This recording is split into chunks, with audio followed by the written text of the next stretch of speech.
Hi hello నమస్తే friends, welcome to my channel. So ఈరోజు నేను ఈ వీడియోలో క్యాప్సికమ్తో పన్నీర్ గ్రేవీ కర్రీ అనమాట.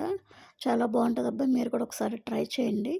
సో నేను ఇది వచ్చేసి ఇక్కడ 3 ఉల్లిపాయలు తీసుకున్నాను, 2 పచ్చిమిరకాయలు, ఒక క్యాప్సికమ్ అయితే ఫుల్గా వేసేస్తున్నాను నేను. సో అవి చిన్న చిన్న ముక్కలుగా కట్ చేసుకున్నాను. కట్ చేసుకుని ఒక ప్లేట్లో అయితే తీసుకున్నాను.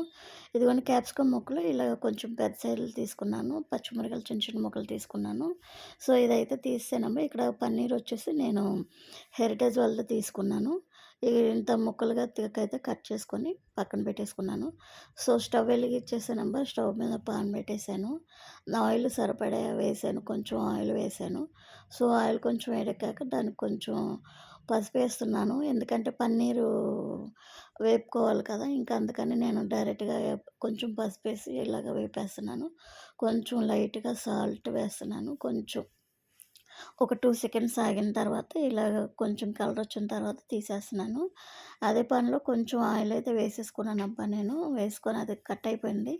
సో ఇక్కడైతే జీలకర్ర వేసాను, కొంచెం కరివేపాకు, కొంచెం పచ్చిమిరకాయలు కట్ చేసుకున్న ఉల్లిపాయలు, పచ్చిమిరకాయలు కూడా ఉన్నాయి కదా, అది కూడా యాడ్ చేసేసాను. ఒకసారి కలిపేసుకుంటున్నాను. ఇంకా ఇవి కట్ చేసుకున్న క్యాప్సికమ్ ముక్కలు కూడా ఇంకా వేసేస్తున్నాను నేను. అవి కొంచెం మగ్గిన తర్వాత కొంచెం అల్లం వెల్లుల్లి పేస్ట్ అయితే వేస్తున్నాను. సో అది కూడా ఒకసారి మంచిగా కలుపుకొని ముక్కలకు పట్టేలాగా. ఇక్కడ వచ్చేసి నేను పసుపు, కారం, సాల్ట్ కూడా వేసేస్తున్నాను. ఇది కారం ఏంటో కానీ అసలు టేస్ట్ లేదు కర్రీస్ వచ్చేసి. సో తీసుకున్నాం కదా, తప్పదని ఇంకా వాడేస్తే అయిపోద్దని వాడేస్తున్నాను. సో ఇది వచ్చేసి ఇక్కడ ధనియాల పొడి, గరం జీలకర్ర పొడి కూడా వేస్తున్నాను. సో అది కూడా వేసేసుకొని కొంచెం ఒకసారి కలిపేసుకొని సరిపడేంత వాటర్ అయితే పోసుకొని మూత పెట్టేసుకున్నాను. సో దీనిలోకి వచ్చేసి నేను నువ్వులు, కొబ్బరి పేస్ట్ వేస్తున్నానబ్బా. మెత్తగా మిక్సీ పట్టేసుకున్నాను. కూర అయితే సూపర్గా ఉంటుంది. అది కూర ఎగిరిపోయిన తర్వాత ఇదిగోండి ఇక్కడైతే కనుక నేను క్యాప్సికమ్ ముక్కలు యాడ్ చేసేస్తున్నాను.